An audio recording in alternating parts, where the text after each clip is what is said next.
Não sei em que momento nós estaremos aí nesse movimento de conversa e de apresentação da nossa proposta de comunicação para vocês, mas queremos dizer que é um prazer estarmos aqui na Jornada Virtual Internacional de Pesquisa Científica, né, que está acontecendo em Porto, Portugal, e esse momento é uma oportunidade de nós dialogarmos e conversarmos a respeito daquilo que temos feito, né, no que diz respeito aos nossos processos de trabalho e de pesquisa.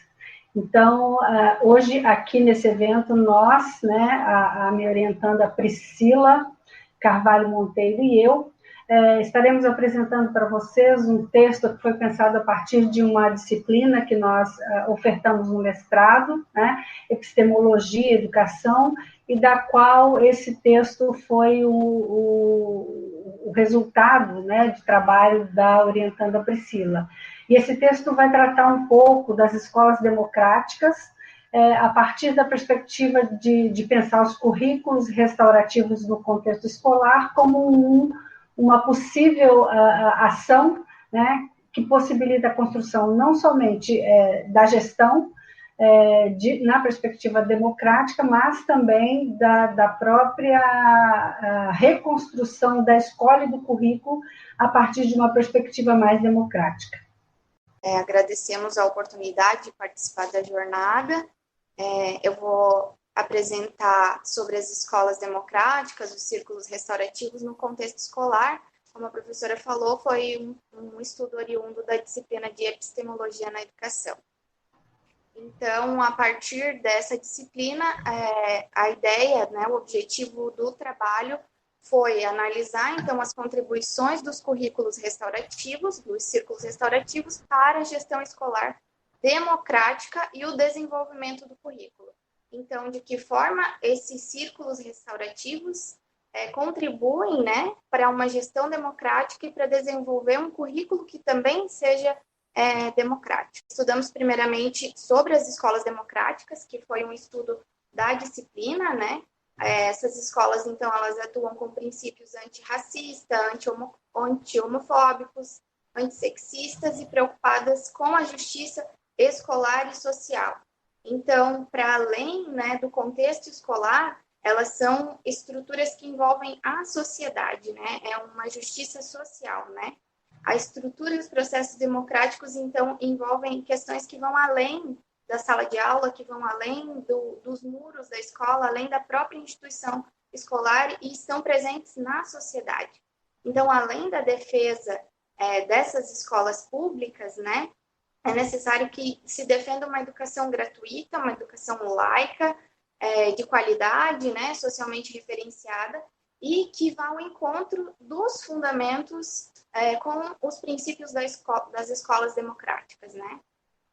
Para quê? Para que esses agentes, né, todos os agentes envolvidos, estudantes, docentes, comunidade escolar, se sintam pertencentes a essas comunidades de aprendizagem, né, que são diversificadas pela sua própria natureza, né, tendo em vista que a própria sociedade é diversificada. Como surgiram essas práticas restaurativas? Elas surgem no contexto da justiça restaurativa, visando, então, a desburocratização, né, para que não se tenham tantos processos judiciais e também para que não seja um terceiro que decida sobre a vida das pessoas que estão envolvidas numa situação, né, mas que seja os próprios envolvidos que decidam sobre aquela situação, né, sobre aquele contexto. E pensando que a justiça nessa perspectiva, né, Priscila, ela é um processo de comunidade, não um processo unicamente jurídico, né? E por conta disso, esses procedimentos são muito específicos. E a justiça, nesse movimento, a própria palavra justiça, ela se remete mais a um valor, né, do que a uma instituição propriamente dita. Então, é nessa perspectiva que se pensa, né, a justiça quando se trabalha a justiça restaurativa e também se faz o uso dos círculos restaurativos como uma metodologia de alcançar essa justiça restaurativa na comunidade escolar, né? Sim, bem nesse sentido mesmo, né? Então, surge a mediação escolar, que é um procedimento também da justiça restaurativa, né? E a mediação para a resolução dos conflitos existentes no contexto escolar, e também os círculos restaurativos. A partir dessa perspectiva democrática, os círculos possibilitam a construção de um currículo democrático, né? Tendo em vista que a prática do círculo restaurativo, ela vai proporcionar a horizontalidade, vai proporcionar o diálogo, e a partir de então vai possibilitar também a construção de um currículo que seja democrático. Então, a proposta de currículo das escolas democráticas tem o objetivo de transformar a realidade. Então, o currículo ele é a identidade. Então, a partir do momento que se desenvolve as práticas, né, dos círculos restaurativos no contexto escolar, ele possibilita essa construção escolar, né, facilita também, né, a construção de uma identidade.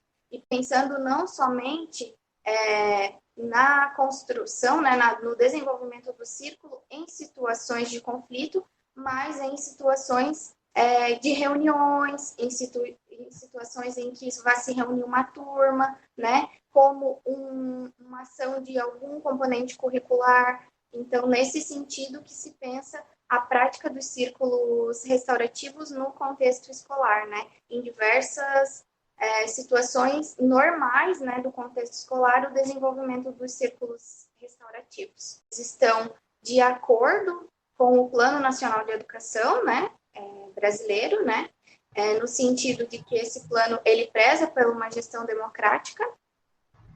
Os círculos também são um modo de solucionar os conflitos de modo pacífico. Então, mesmo que seja numa situação de conflito, no contexto escolar, ele pode auxiliar na solução daquele conflito de modo pacífico. Como, então, que acontecem os círculos restaurativos? Primeiramente, se tem um pré-círculo, né, para verificar a possibilidade de participação dos envolvidos, quem vai querer participar, quem não vai estar presente, né, para, em seguida, fazer o círculo e, após o círculo, um novo encontro para avaliar como foi aquela atividade. Então, como que acontece, né? Qual a metodologia desse círculo? A ideia, né, é que todos os participantes sentem em círculo, né, para que proporcione o diálogo, a horizontalidade. Sempre vai ter um facilitador nesse círculo, que é a pessoa que vai coordenar o diálogo e que vai garantir a segurança dos participantes, garantir que haja respeito naquele ambiente, né? Vai ser utilizado um objeto da palavra que permite que todos os participantes eles falem, né, na sua vez. Então, esse objeto ele passa de mão em mão e as pessoas vão falando, né? Permite que todas as vozes sejam ouvidas. Há uma peça de centro no meio do círculo, então pode ser colocada uma peça onde os participantes eles vão colocar os valores ali no centro do círculo, né? Os seus valores no centro do círculo. E também a peça possibilita o não olhar direto, né, para a pessoa, né? Também a cerimônia de abertura e de encerramento. Então, todos os círculos vai iniciar com uma cerimônia de abertura, que pode ser uma poesia, pode ser algo bem descontraído, né, no início do círculo.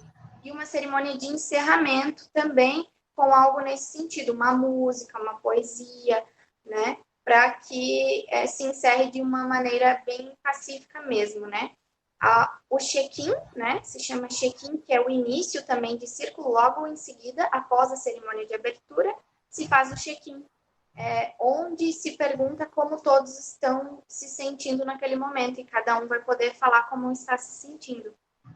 E o check-out também, novamente, para que todos falem como estão se sentindo ao final da atividade e como uma avaliação daquele momento, né? Como eu falei, a construção dos valores, eles são valores compartilhados.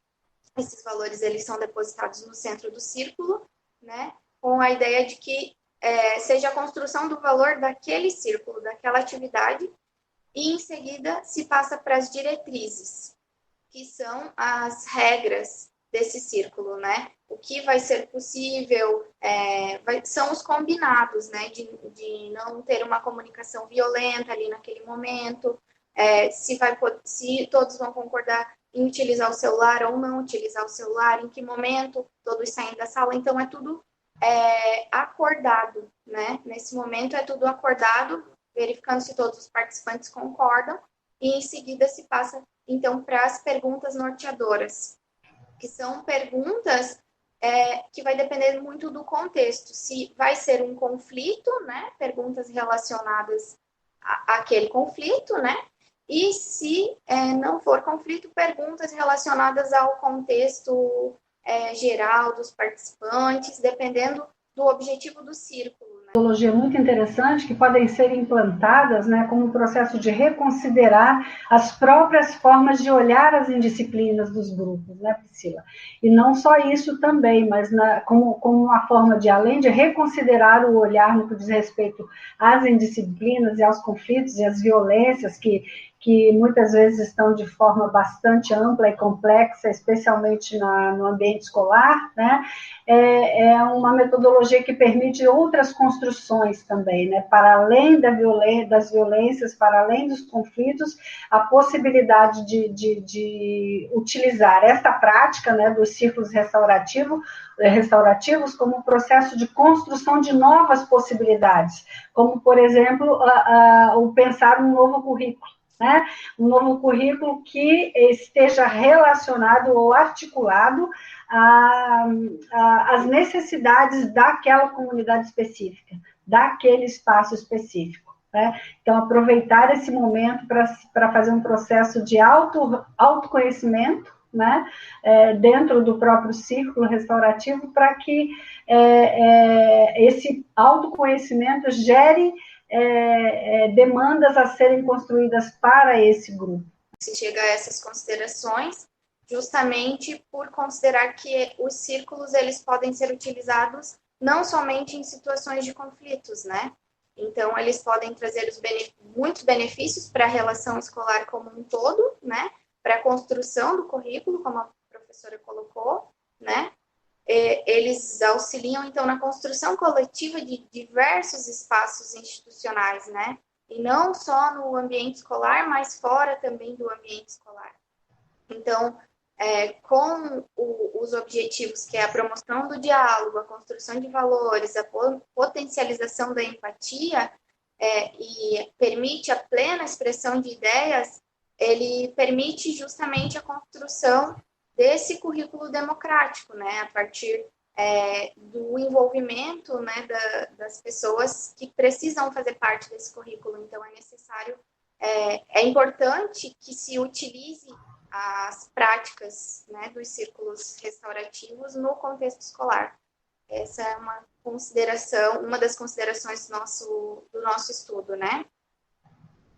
O próprio olhar para o currículo não como um espaço unicamente de poder, né, e que é manipulado, entre aspas, por uma gestão que esteja relacionada aos desejos do Estado, né, mas um espaço onde esse elemento, né, importantíssimo no processo de construção da aprendizagem, que é o currículo, seja manifesto, mas manifesto não numa relação hierárquica e verticalizada, né? Mas que seja realmente um espaço no qual esse poder se dilui, né, entre os componentes da comunidade ou do espaço no qual ele está sendo discutido, e que realmente ele seja de grande importância, né, para o desenvolvimento, não só aqui no caso da escola, mas também de toda a comunidade que está ao redor da escola e, consequentemente, da sociedade, né? Sim.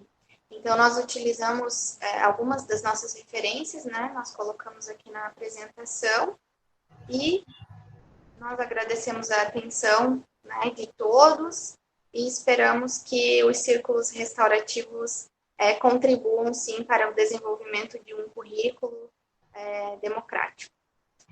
Muito obrigada pela atenção, foi um prazer estar por aqui com vocês. Um abraço a todos.